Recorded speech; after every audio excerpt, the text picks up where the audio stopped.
Hello everyone, welcome back to my channel. मी प्रियंका तुमचं सगळ्यांचं माझ्या चॅनलवरती स्वागत करते आहे. आज काही अजिबात बरं नाही आहे. सकाळपासून मी नुसती झोपली आहे. अंगात कणकणी आहे, पण फेसवरून थोडंसं दिसत असेल, थोडंसं स्वेलिंग आहे चेहऱ्यावरती.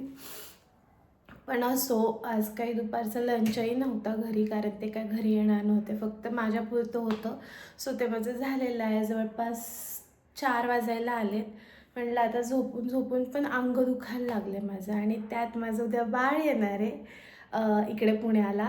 त्याच्यामुळे म्हटलं थोड्याशा गोष्टी बनवूयात त्याच्यासाठी. सो म्हटलं आज मी त्याच्यासाठी बिस्किट्स बनवते. त्याला फार आवडतात बिस्किट्स घरी बनवलेले. सो मी ते करणार आहेत एअर फ्रायर्समध्ये. सो त्याच्यासाठी मी ब्लिंकिटवरून सामान मागवलं आहे, आणि प्लस मम्मी पप्पा येणार आहेत, तर पप्पांना फार माझ्या कुल्फी आवडते, तर कुल्फीसुद्धा बनवणार. इतकी छान लागते कुल्फी, एकदम म्हणजे एकदम दाणेदार बनते. नक्की रेसिपी बघा शेवटपर्यंत, आणि साईड बाय साईड तुम्ही माझे बिस्किट्स पण बघा. चला,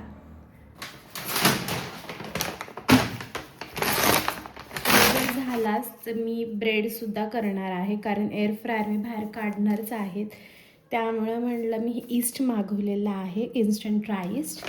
त्यानंतर गूळ, बिस्किट्सला गूळ वापरते मी. सो गूळ आहे. बिस्किट्स हे माझे हे संपलं होतं बिस्किटसाठी मी एक तर गव्हाचं पीठ आणि दुसरं जे बनवणार आहे ते ज्वारीचं पीठ वापरणार आहे. सो 2 टाईपचे बिस्किट्स बनवणार आहे मी.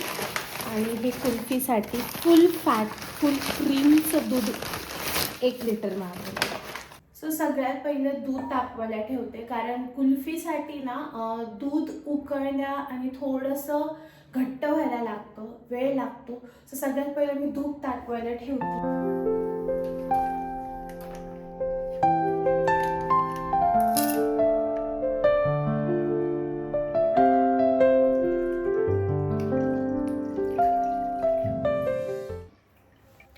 प्लॅनिंग चेंज करते आहे. पहिलं मी ब्रेड बनवायला घेते आहे, कारण कटिंग चॉपिंगला एवढा वेळ नाही लागणार जेवढं की ब्रेडला लागेल. सो ब्रेड पहिला एअर फ्रायरमध्ये झाला की तो पटकन होऊन जाईल. सो मग प्लॅनिंग थोडंसं चेंज करते. साईड बाय साईड दूध तर उकळायला ठेवलं आहे, चॉपिंगला फारसा काही वेळ लागत नाही.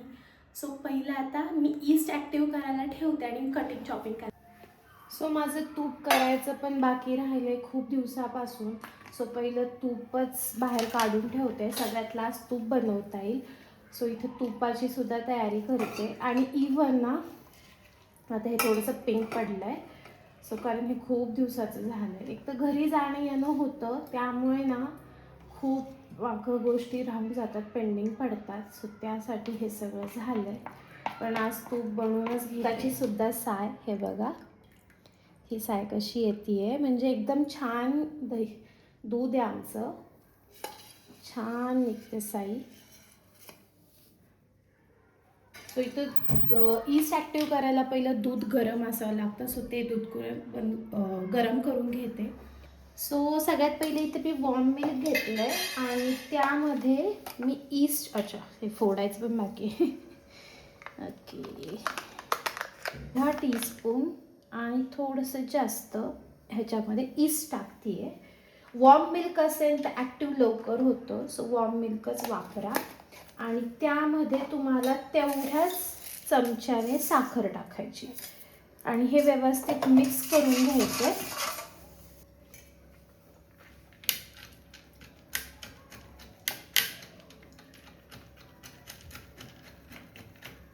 सो ड्रायफ्रूट्स हे कुल्फीला पण लागणार आहे, आणि मला जे बिस्किट्स बनवायचे त्यामध्ये पण मी टाकणार आहे. सो दोन्ही एकसाथच कट करून घेते आहे मी.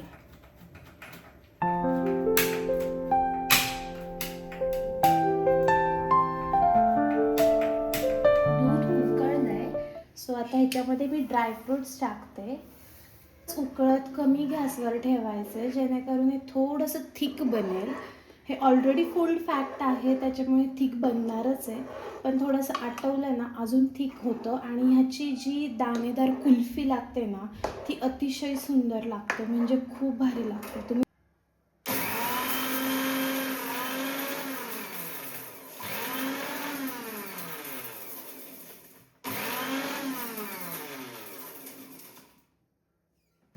सो इथे इलायचीची पावडर करते मी. खूप दिवस झाले इलायची पावडर संपली होती आणि इथे बिस्किट्सला आणि इवन कुल्फीला टाकायची आहे. सो हेही काम ह्याच्यात ॲडिशनल झालेलं आहे.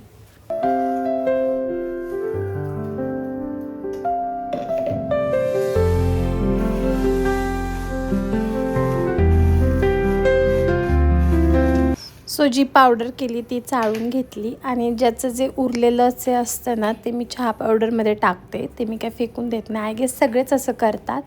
आणि इथे छान चाळून वगैरे बरणीत भरून ठेवली काचेच्या, जेणेकरून आता लक्षात राहील की ती माझ्याकडे आहे.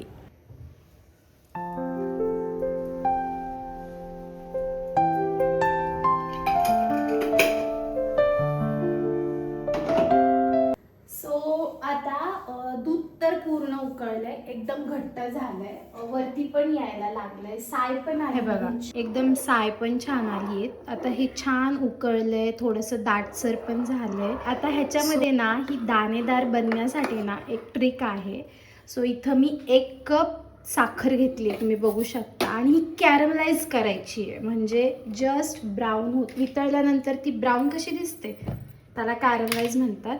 सो ही जस्ट हीटवरती कॅरमलाइज करायची आहे आणि मग ती त्याच्यात टाकायची. आणि हे ते आपलं ईस्ट आहे. छान फुललं एकदम, हे बघा एकदम छान हे असं फुललेलं आहे. सो हे तयार झालंय.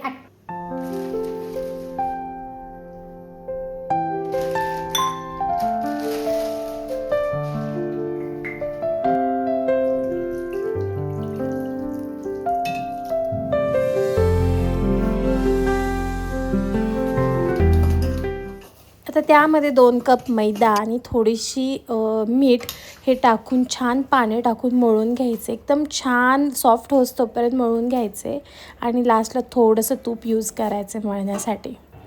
सो एक क्लीन पेपर लावून छान साईडला ठेवून द्यायचे अर्धा तास. छान ॲक्टिव्ह ईस्ट असल्यामुळे छान पीठ असं फुलून येतं.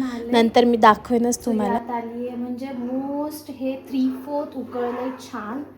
हे बटर ही पूर्ण कॅरमलाइज झाली आहे बघा, बघू शकता एकदम गोल्डन कलर आलाय. सो आता ही ओतताना म्हणजे ही टाकताना ना ह्याच्यात थोडी थोडी करून टाकायची. जर तुम्ही खूप टाकली ना तर ते दूध उतू येतं बघा, तुम्ही बघू शकता बघा, हे असं दूध आहे ना उतू येतं. सो हे टाकताना ना थोडं टाकायचं आणि परत चांगलं हलवून घ्यायचं. सो हे असं करून थोडं थोडं टाकायचं त्यात, बघा थोडंसंच टाकायचं जेणेकरून ते उतू नाही जाणार. सगळंच जर टाकलं तर तुम्हाला ते उतू जाईल. आणि ह्याने ना छान असा कुल्फीला कलरसुद्धा येतो. So no added preservatives, no added colours, एकदम छान दाणेदार तुम्हाला अशी कुल्फी मिळते. थोडासा कष्ट आणि गॅस जातो पण छान लागते. कलर आता व्हाईटचा मस्त ब्राऊन झालाय, मस्त कलर आलाय. याला काही कलरची गरज नाही भासणार इथे. सो नेक्स्ट आता मी ना बिस्किट्स बनवायला घेते. बिस्किट हे मैद्याचे नाही आहेत माझे बिस्किट्स. हे मी एक तर गव्हाचं पीठ वापरणार आहे आणि दुसरं आहे ते ज्वारीचं पीठ वापरणार आहे. सो सगळ्यात पहिलं मी ही वाटी घेते मापाला. सो ही जी वाटी तुम्ही मापाला घ्याल तीच तुम्ही पुढे कंटिन्यू करा. सो इथं मी 1 कप गरम दूध आहे, हे 1 कप गरम दूध टाकतीये. नंतरही दूध लागणार आहे आपल्याला मळताना, आपण ह्याच्यात पाणी नाही वापरणार आहे. ह्यामध्ये 1.5 कप मी गूळ टाकतीये. गरम दूध ह्यासाठी की जेणेकरून तुम्ही जे वापरणार आहे गूळ जसं वापरणार आहे, जर तुम्ही पावडर फॉर्म यूज केला तर पावडर फॉर्म तुम्हाला लवकर मेल्ट होतो. सो तिथे तुम्हाला दूध गरम करायची गरज नाही भासणार. पण इथे मला गरम करायला भासणार आहे कारण मी अख्खा गुळाची जी ढेप असते ती मी वापरली इथे. सो इथे मी अख्खं दूध वापरलंय आणि मस्त विस्क करून घ्यायचंय. मस्त आता हे गरम दूध असल्यामुळे छान हे मेल्ट होऊन घेईल. ह्याच्यातच मी हे तूप पण मी त्याच वाटीने दाखवतो. बटर आहे, सॉरी तूप नाहीये.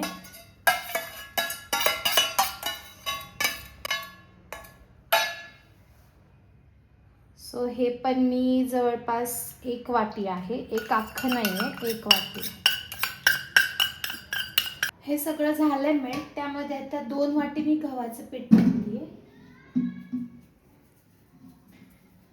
ह्याच वाटीनी ह्याच्यामध्ये ज्वारीचं पीठ 2 कप टाकायचे. मी म्हणलं ना, मी अमाऊंट डबल केली आहे, मला क्वांटिटी जास्त हवी आहे त्यामुळे. आणि ह्याचमध्ये मी ड्रायफ्रूटची पावडरसुद्धा करून घेतली आहे, तीसुद्धा टाकते आहे. इलायची पावडर साठी मीठ. आता ह्यामध्ये फक्त ज्वारीचं पीठ राहिलं आहे ते टाकते. आणि हो, बेकिंग सोडा आहे, 1 टीस्पून बेकिंग सोडा,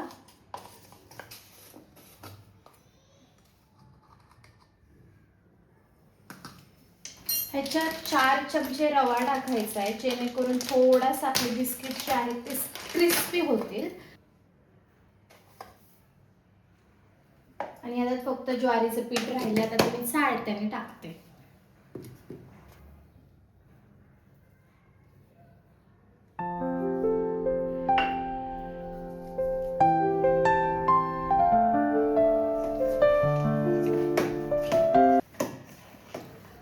कुकीजचं बॅटर करून झालंय. आता हे बघा, छान असं हे फुलून आलंय.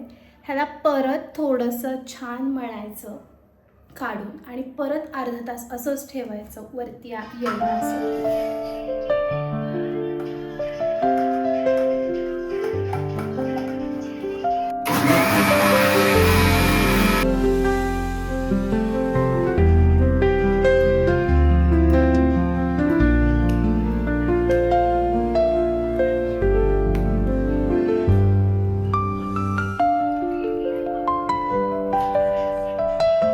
सो इथं मी किचनमध्ये आले होते बिस्किट्स करायला, पण 3 कामं केली. त्यामध्ये तूपसुद्धा केलं. सो इथं तूप बनवायचं काम चाललं आहे. मस्त दाणेदार तूपसुद्धा झालेलं आहे. कुल्फीचं जे लिक्विड आहे म्हणजे बॅटर, ते सुद्धा छान गार झालं. सो तेही डब्यात भरून फ्रीजरला सेट करायला ठेवलेलं आहे.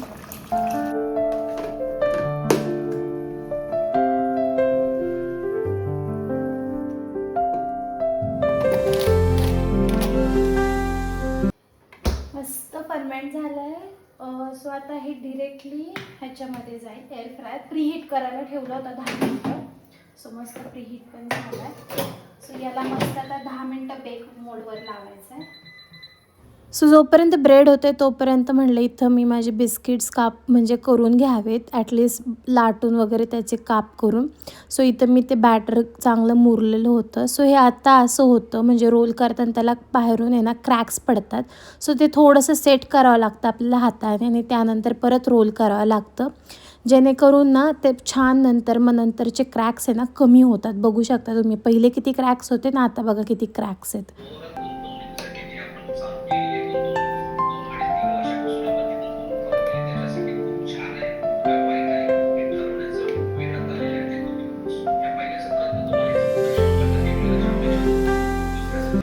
आता इथे जे बाजूचे कडे आहेत ना, ते असे मी नाईफने काढून घेतलेत एक्स्ट्रा.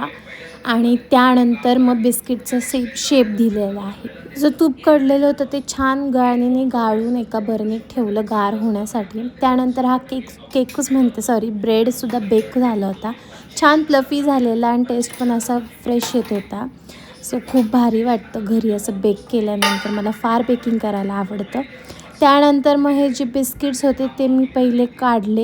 एक बॅच माझी ऑलरेडी झाली. तुम्ही बघू शकता कलर, बापरे किती छान कलर आला आहे. आणि हे असं खालून पडलं म्हणजे मी ह्याच्यामध्ये ना थोडंसं ना ट्रिक वापरते. ही जी जाळी असते आपली एअर फ्रायची, त्याच्या खालीसुद्धा बिस्किट्स ठेवते. आता बघू शकता तुम्ही. आणि त्याच्यावरती जी जाळी लावून परत दुसरी लेअर ठेवते, जेणेकरून हे पटकन होतात. एक सेटिंगमध्ये खेळलं ना तर खूप वेळ लागतो. सो हे बेक मोडवरती 12 to 13 मिनिट्स ठेवलेले छान बेक झालेले आहेत.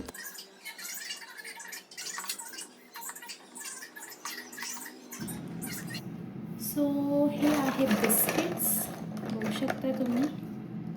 आहा, काय सॉफ्ट आणि छान झालेत आणि एकदम कुरकुरीत तसे सॉफ्ट झाले. हा असा ब्रेड. ओके. तूप तर मी काढून ठेवले त्या ह्याच्यामध्ये, ते बघितलंच तुम्ही. कुल्फी जी की उद्या सेट होईल मस्तपैकी. हे बघा, चला. सो बिस्किट्स तुम्ही पाहिलेच, खूप छान झाले. त्या टेस्टला मी खाऊन बघितले आणि गूळ असल्यामुळं अप्रतिम झाले. चला, बिस्किट्सची रेसिपी आवडली असेल तर नक्की मला सांगा. इवन कुल्फीची ब्रेड वॉज ओके. ती बाकीची छोटी छोटी कामं होती, पण कुल्फी आणि बिस्किट हे माझे खूप छान जमलेले आहेत. बिस्किट याच्या अगोदर मला जमत नव्हते फ्रँकली स्पीकिंग. कधी कडक व्हायचे, कधी खूपच कडक व्हायचे, ते खाण्यालायक पण नसायचे. पण ह्यावेळेस ॲटम सक्सेसफुल आहेत, खूप छान झाले आहेत बिस्किट्स. आणि अजून इम्प्रूव्हमेंट होईल ह्याच्यात हळूहळू. सगळं हळूहळूच माणूस शिकतं, पण आत्ताचा ॲटम खूप खरं सक्सेसफुल आहे. तुम्ही नक्की ट्रिक नाही सॉरी रेसिपी तुम्ही यूज करू शकता. ओव्हन असेल तर लवकर होतात, कारण ओव्हनमध्ये स्पेस छान मिळतो जास्त. एका टायमिंगमध्ये तुम्ही जास्त बिस्किट्स बेक करू शकता. तसं एअर फ्रायरमध्ये होत नाही, पण ओके, छोट्या फॅमिलीसाठी एअर फ्रायर इज ओके. चला तर मग भेटूया आपण अशाच नेक्स्ट व्लॉगमध्ये मे बी माझं बाळ माझ्यासोबत असेल. चला भेटूया आपण अशाच नेक्स्ट ब्लॉगमध्ये. व्हिडिओ आवडला असेल तर नक्की लाईक शेअर कमेंट करायला विसरू नका. चॅनलवरती नवीन असाल तर नक्की सबस्क्राईब करा. आता तर एनर्जी डाऊन झाली आहे पूर्ण, पण प्लीज सबस्क्राईब करा, कारण ते खूप मोटिवेशन देऊन जातं मला. चला तर मग बाय, टेक केअर.